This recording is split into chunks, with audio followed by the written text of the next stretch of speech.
this case, we have a variable called size, which is stuck with 10.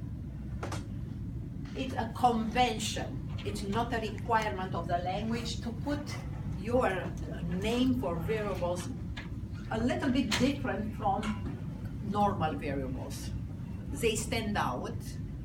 If you use capital letters like this, immediately when you browse a program, you know they are constant. I can't change them. So it's very easy to read the program. Do you know why we use these constant variables? Why don't we use 10 whenever we need to use it? Why do we give names to some constants? Besides making the program easier to understand, imagine for your assignment, we have set up the number of courses in university is 50. I want to change that 50 to 100. If I use constant, I change only here the variable. I don't have to go through each line of the code to see where I have used 50. Should I change it to 100? So if I use it like that, it may lead us to errors. So it's a little bit safer to use it and make the program easier to change and easier to understand. Now, you don't have to use for every value, hard-coded value like 10, a constant variable. The rule of thumb is if you use a variable, a number like this, at least twice or more, it's good to change it to a constant variable. For example, for the name of the files for your assignment, if you use it more than once, course list or student list. If you use it to open the file once, and you use it then to check or display, this file is not open, it was not found, you use it twice. You can make it into a constant variable. So if it's changed, you change it once. This would be a good rule. If you use it more than once, think about using constant variables. Now, why we don't use define, the preprocessor define you use in C programming language? Using constant variables helps you to discover errors. The compiler checks the type. You can pass this as an argument or parameter to a function. The compiler helps you to discover mistakes if the types do not match. If you use define, there is no checking by the compiler. Told this before. Right, so constants are quite useful to use, but be aware when you define them, you have to give them a value, and from then on, you can't change them. How you know what kind of notation you use is up to you. You will see in our example, we tend to use this. Where you put constant before int or after int, there are some debates. It doesn't matter. In this case, it matters in this case. If you put constant before star or after. But for this case, it doesn't matter where you put it, here or here. It's the same unchangeable value, stuck with n. And we can have symbol types or pointer types defined like that. So P is a pointer to a constant int. In other words, you can't change the value to which P points. You can change the memory address to which P points. You can change P to another address, but you can't reference and change it to that. So with pointers is a little bit more subtle issue. We will come to these pointer things when we talk about pointers in more details later. So strings. C++, and you will see Java they introduce their own string types. Even Facebook has used C++, but has created its own string type for their program. Facebook, they have a different name. To accommodate their requirements, C-style strings are prone to errors if we don't use them properly, if we really don't dream about pointers, memory allocation, string methods, functions use a lot of assumptions and can get you into trouble very easily.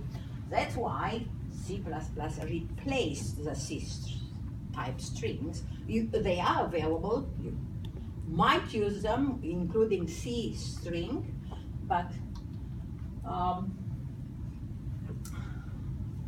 I would recommend you to start using these C++ style strings, because you will, in time, realize that they are much easier to use, much safer.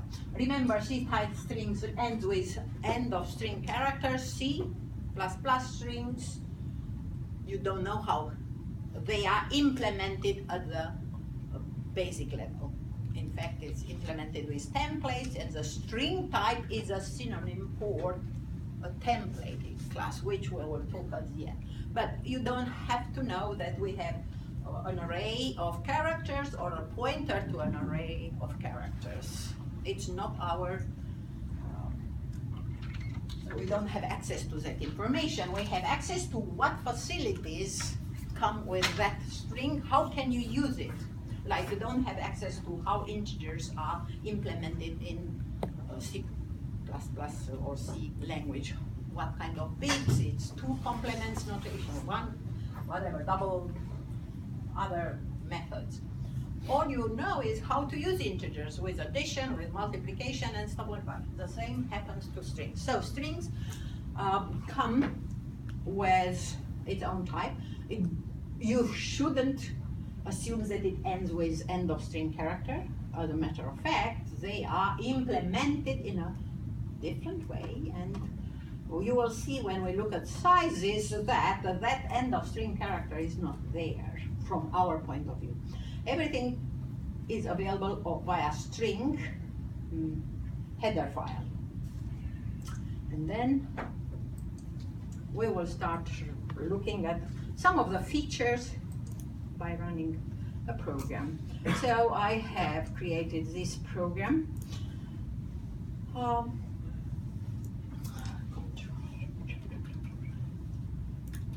And we will go through bits and pieces.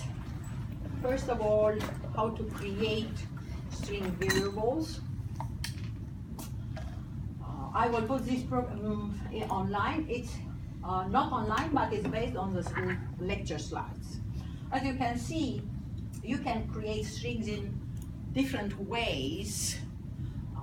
Most common is with this notation, where you pass an argument.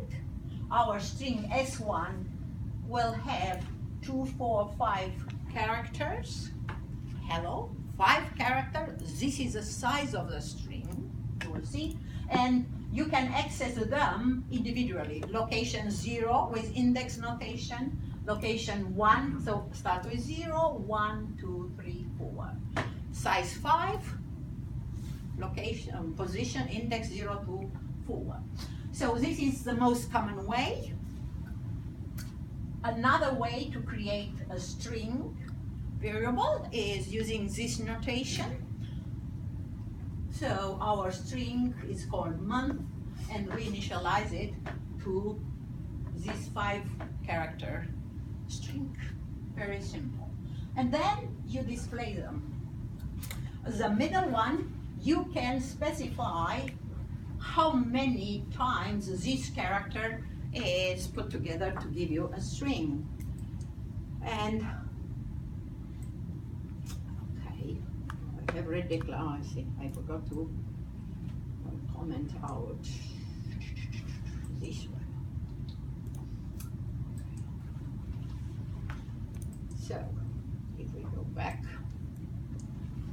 we are here, and as you can see, the output, let's put it like this and this, and the output is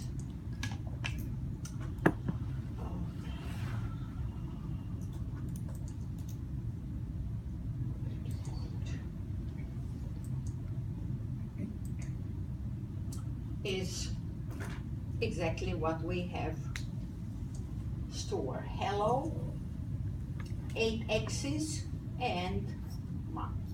So I interspaced with this, and very easy, and you can display strings or interspaced with integers and whatever you want with no problem of formatting. Now, you don't have to check or allocate any memory, anything. You can work with your strings performing various tasks. Here you will see performing assignment. And we have one string S1 initialized. String S2 is created from S1. And then we change in S1 the 6th character. 0, 1, 2, 3, 4, 5, 6. So instead of 4, we end up with 5.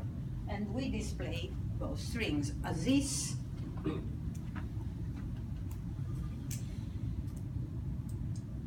is one way to perform assignment. Now with this, you can see that you can assign proper assignment. Here we are working with, that is creating a new string. We can, S1 is now changed. Let's assign to S2 a value S1. S1 was changed. I want to use proper assignment. Well, you will see that what we have here is not assignment. Even if the symbol, it looks like assignment. We will talk about this. When you introduce a new variable in the scope, you create this variable. So creation of the variable in C++ is done with what is called constructors. We will see about this constructor. So be aware, this introduces a new variable in the scope, in the program. And therefore, it's not assignment. Assignment means storing some already allocated data in the memory to another memory location which was initialized before. This is assignment. You have one value in the memory, another value in the memory already created before, declared, initialized, and now you change the value. So with this, now our output will display the same number because we have assigned S1 to S2, therefore these are now equal. So very simple to perform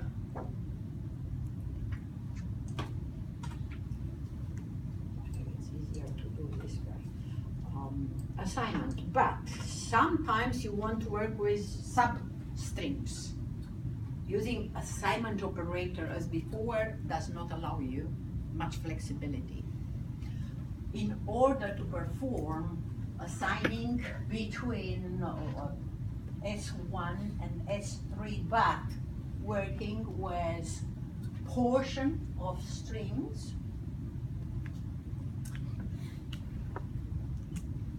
is possible using a function.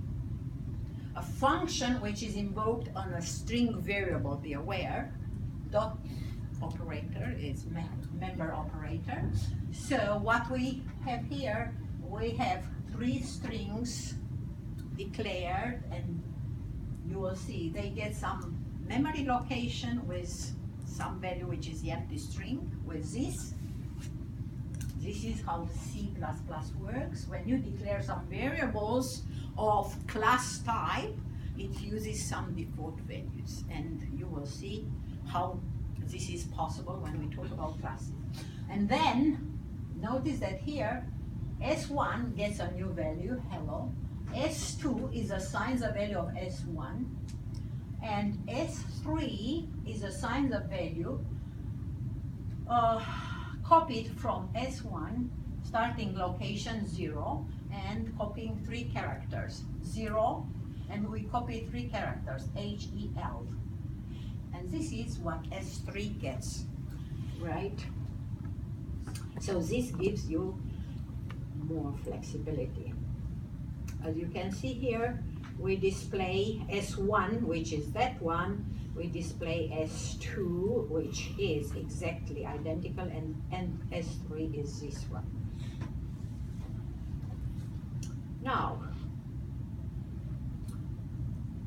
of course, if you change there, hello there, and you end up with same thing. And if we say, okay, we don't want the first character, we want the third character.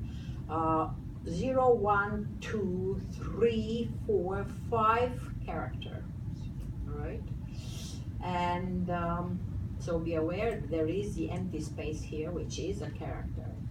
And as a matter of fact, you can find what is the size, how many characters are in S1. S1 dot size. So now we will display how many characters are in S1, and we haven't changed anything else.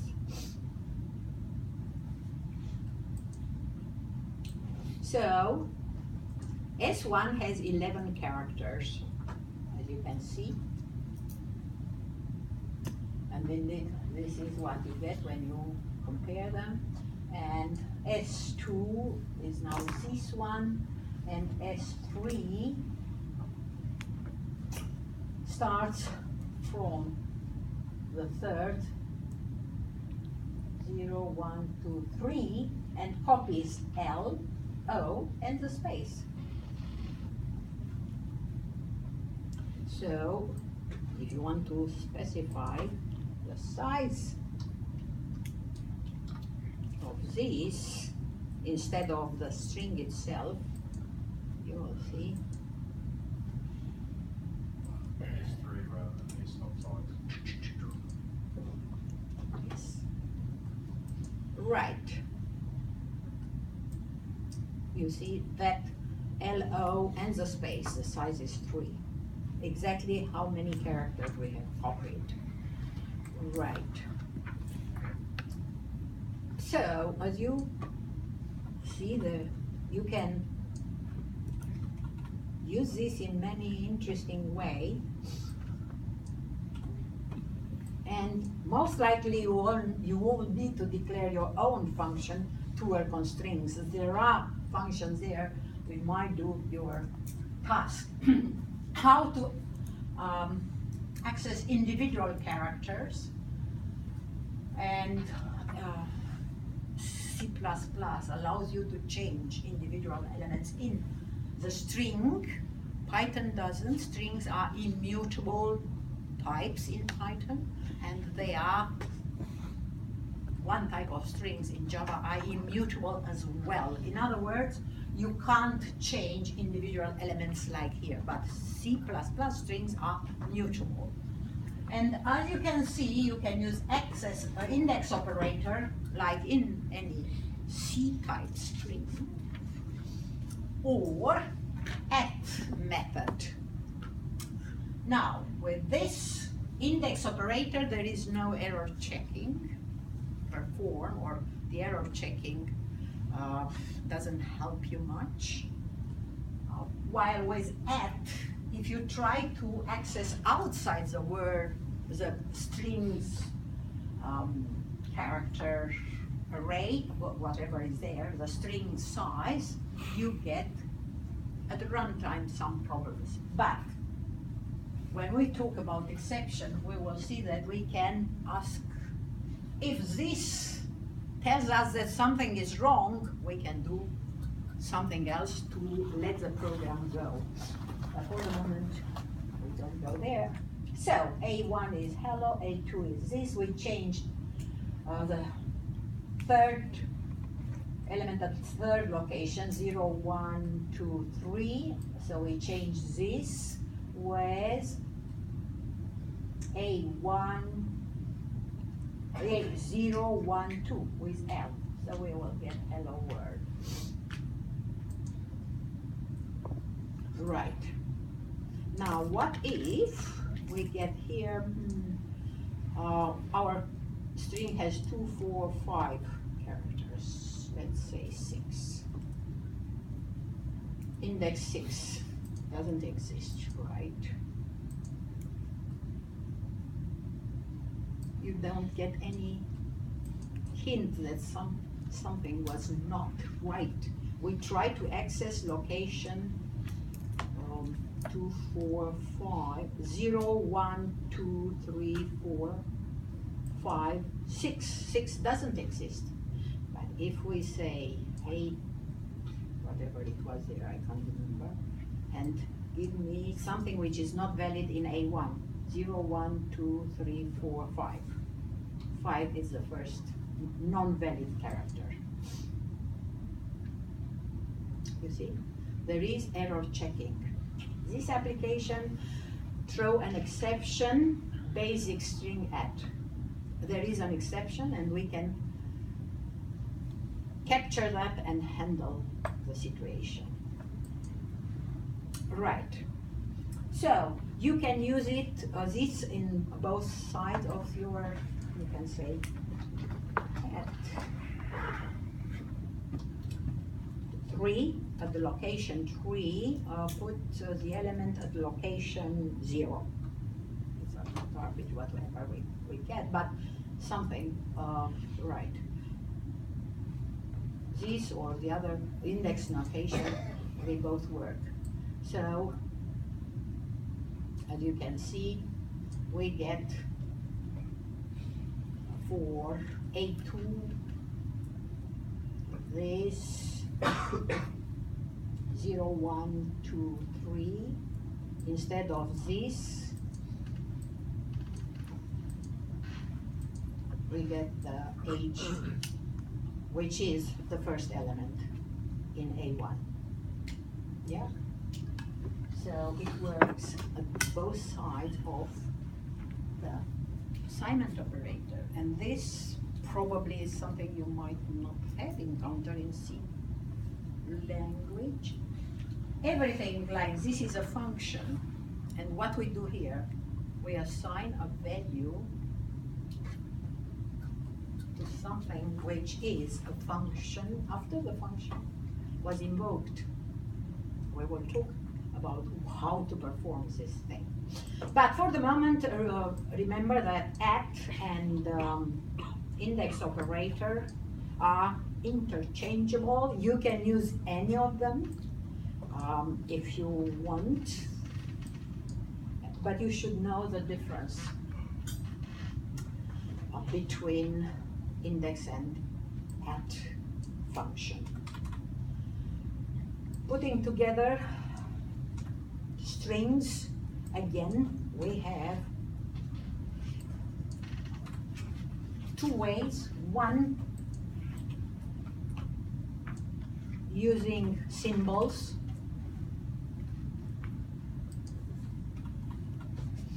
Okay.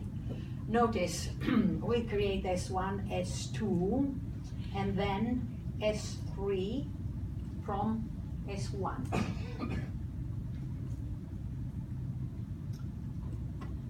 We can use a function for concatenation. At the end of S3 here, we append the space, or we can use the symbol plus a sign, so increment. It's the operator you might have seen for integers, but for strings it performs concatenation plus a sign, which is exactly identical as S3 gets the value of S3 plus S2. So you will see this is the same as S3 plus S2. So this is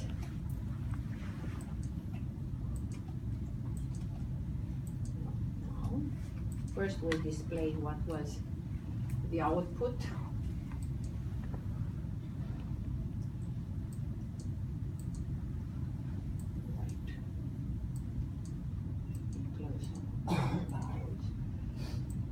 And S3 was created from S1 stars.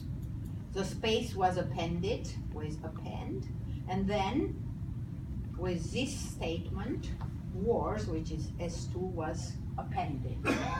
This is called operation overloading, and this is one feature of polymorphism, because now you can see this operator works with integers in one way and works with strings in a different way. So you have one symbol, many forms, many different actions. You have to realize this, right? As I said, this is a short. You have encountered it, probably. What we get is exactly the same output if we expand the operator. We will see when we talk about how to write operators like this for your time, that in fact they are implemented with different functions. Everything is a function. This is a function, this is a function, they have functions behind. But they are there to make our life easier. We are used with using plus symbol equal for assignment, so our size is much simpler. Our life, we don't have to remember all those functions. I said that we have a lot of facilities, and now we will look at what is the size of this S3. And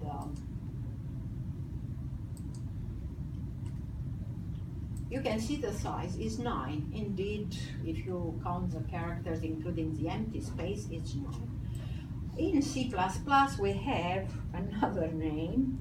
This was for historical reasons, and sometimes we have the length function coming from C, and a size and length gives you exactly the same value, number of characters.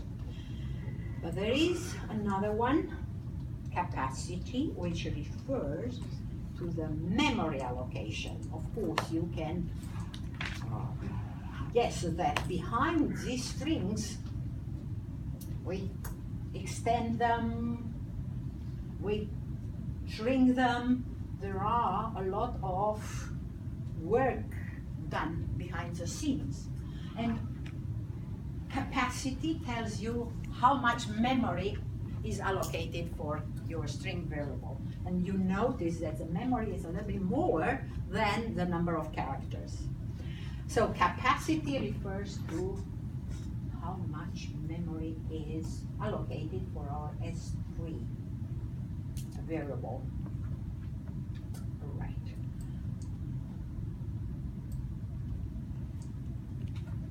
comparing strings, probably you know from C that the comparison of strings is done based on ASCII table, on integer or a location of characters in the ASCII table.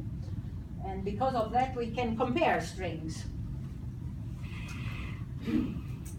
This ABC is compared to that one, character by character. A and A are equal. Therefore, we move to the next one till we encounter two different characters. B and B are equal. C and Y, they are the first different pair of characters, because C comes before Y in the ASCII table. It's alphabetical order, A, B, C, D, whatever. It's considered that this string is less than this. Everything is ignored after that. So we can get some feedback using the system with this syntax. So we display what is S1, and then we use a ternary operator. If S1 is less or equal than the second one, then we will display less or equal. If this is false, it means that S1 is greater. So we display this one, and then we display S2. Notice that you can insert the ternary operator in the output string. You have to put the brackets, otherwise it's a problem. If you don't put the brackets here and you put the brackets here, the system will complain. So, as you can see, we have A, B, C, D is less than. Now, it doesn't matter that this has just 5 characters and this has 6. Doesn't matter. If you change this to capital letters, let's see. Yeah. Just first one.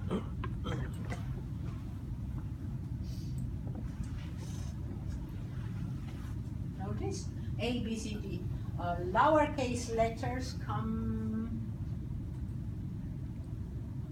before uppercase letters. In ASCII table, you have first the lowercase letters, A, B, C, D, and then the uppercase letter. The other way around, sorry. Uppercase letter, capital A, capital A is 64 for integer. And after the capital letters, you have lowercase a, lowercase b, lowercase c. So that's why lowercase a is considered greater than uppercase a.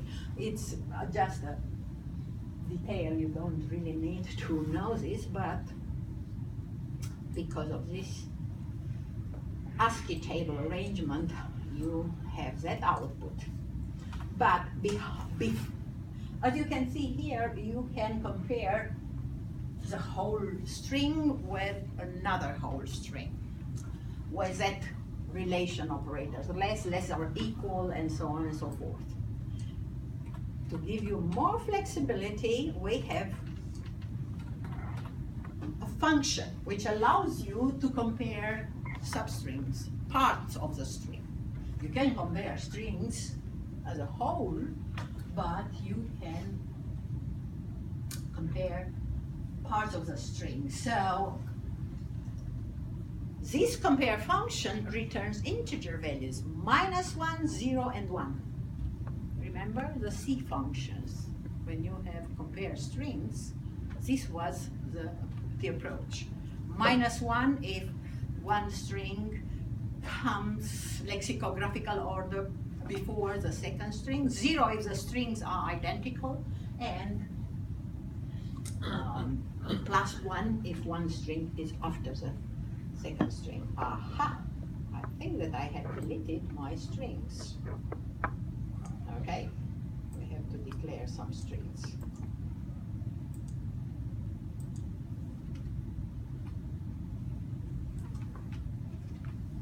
And we have to have string 1 and string 2. Right, string 2. First of all, let's see if they are equal.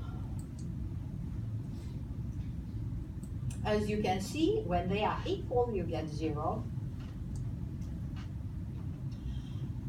If you compare starting at location 3, 0, 1, 2, 3, and compare two strings, two characters, we have only one, and we get garbage. As you can see, let's make it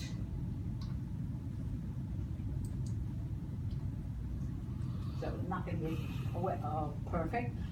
Here we say we compare from S1 starting with location 3, S1 starting with location 0, 1, 2, 3.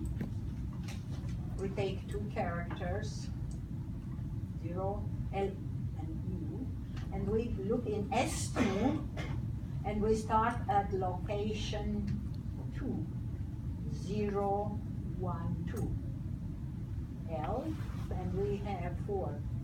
So LO compared to this, it looks at the first 4 characters, but of course we are just looking to compare LO with this other.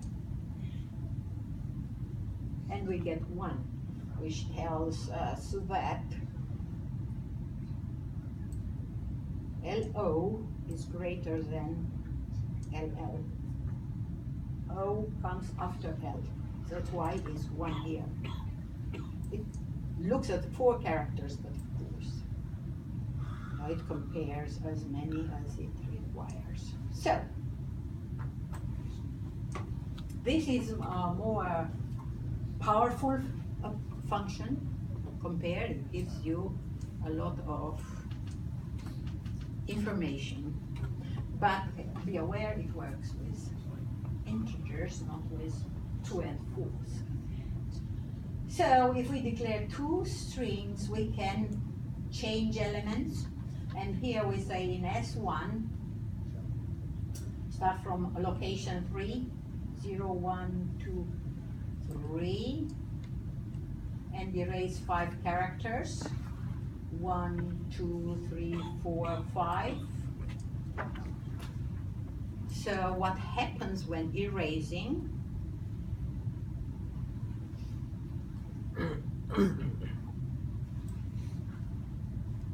Nothing, because I think I didn't displace the out, right? See out S1.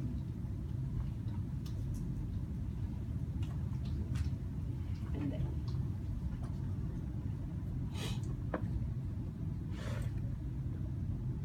as you can see, 0, 1, 2, 3, 2, 4, 5. These are the characters which are erased. So the string is moved. So we have a new string. ZR test. Everything else was shift to fill the gap. Then we can do lots of other interesting stuff. Let's see, replace.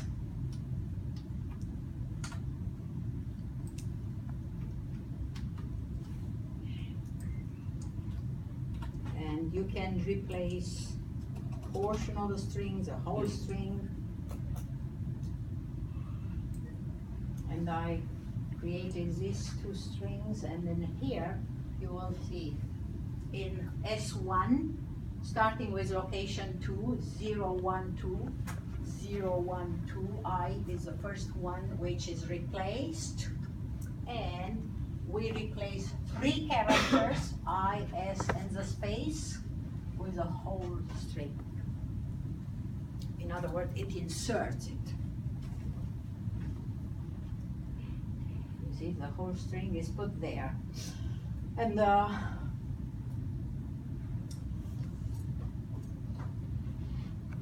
you can work with some subparts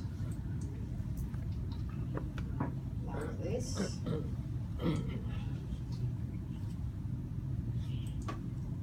So you don't need for loops or things like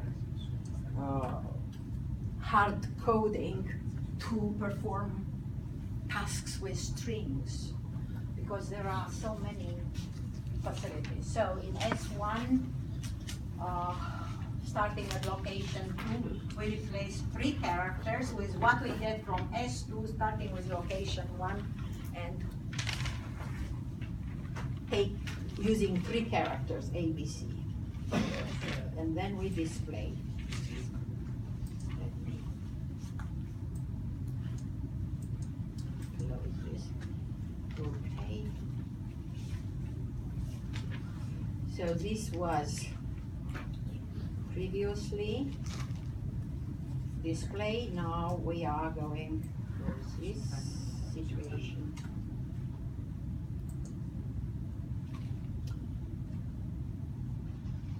As I said, starting with location 3. Position 0, 1, 2, starting with location 2, the 3 characters, 1, 2, 3.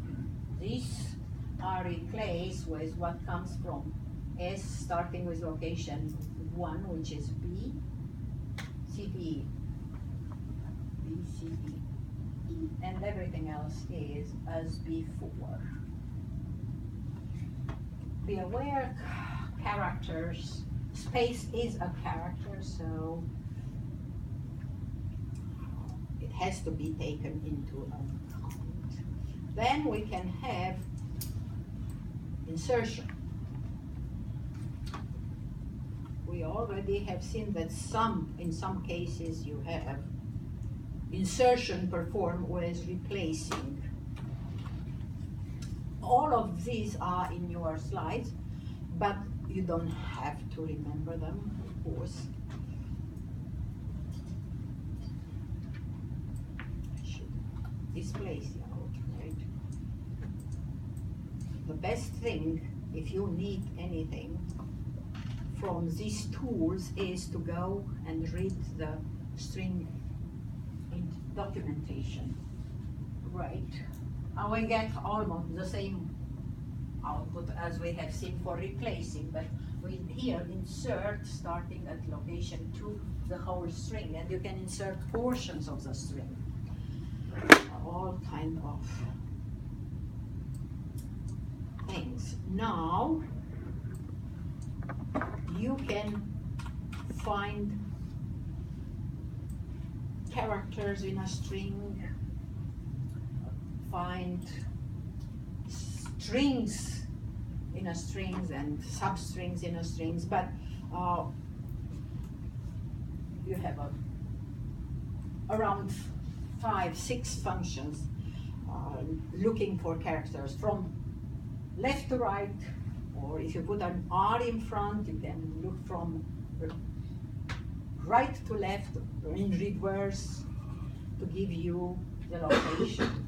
Now, most find functions work like that. If they are successful, and in this case, we look inside S1 and search for the first character from S2, which is encountered here.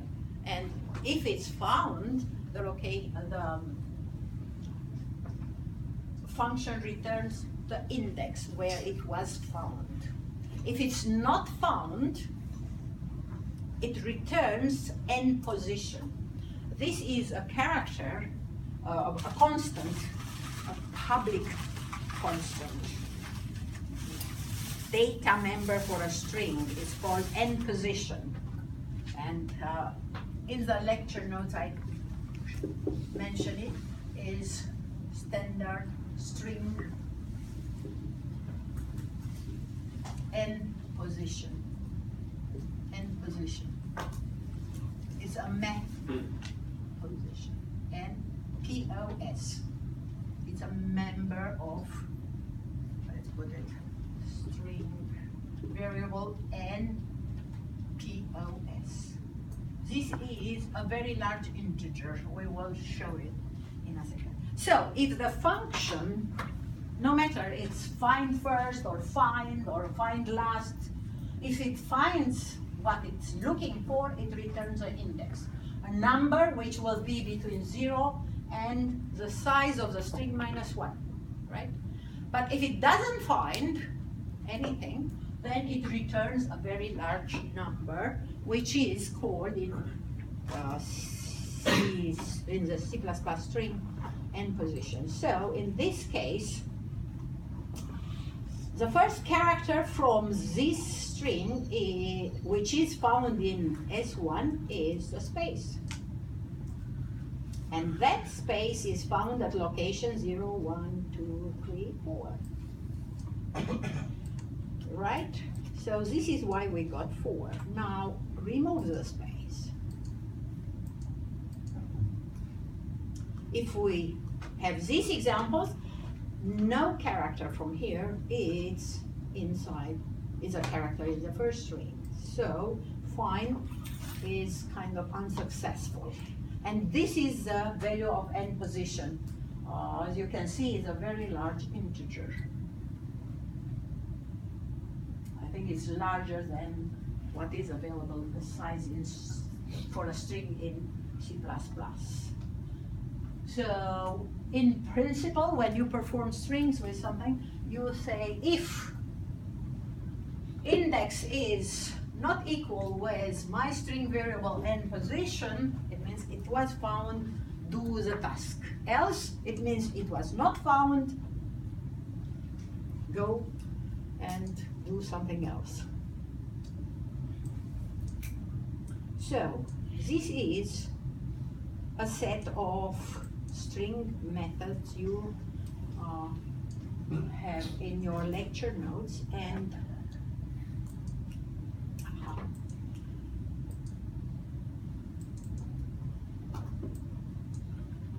now we will look at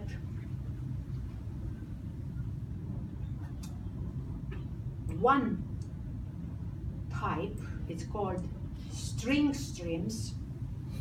String stream. I think this is already on in your website. It's a type which converts between numerical value. If you use it, you can very easily convert between numerical value and strings, and between strings and numerical values. And this is used to check for valid integers, for example. Now, string stream header file is S stream here, there, first one. I have put some references there. And in this example, we declare string stream for input and another one for output. So as you can see, the names of the types are very easy to remember. Input string stream, output string stream, because they are designed to perform different tasks. Here we have a string which includes some numbers, and I construct the input stream from this string. Now input string stream, after it's constructing from the string with string method, this method splits the string in tokens. Tokens which are automatically converted to whatever types you have there. So now I can use this input string stream to store an integer, if I have an integer, a float value, an integer, and another integer. So in this way I can convert very easily between strings and numbers. And I can perform the other one, the other direction. In this output stream, I construct a string from an integer and some text I put, and I send it to my string variable, and so on. And with this last statement, I end up here with one string. In fact, the line we have started. And now this is how the line was not declared. I have done something. String, right? Right. So sum is the sum of all these numbers, which proves that the numbers were converted to numerical values. And here we have one string, which is what I have constructed ourselves. And then we will talk about validation next lecture. How to use this data type to validate your input.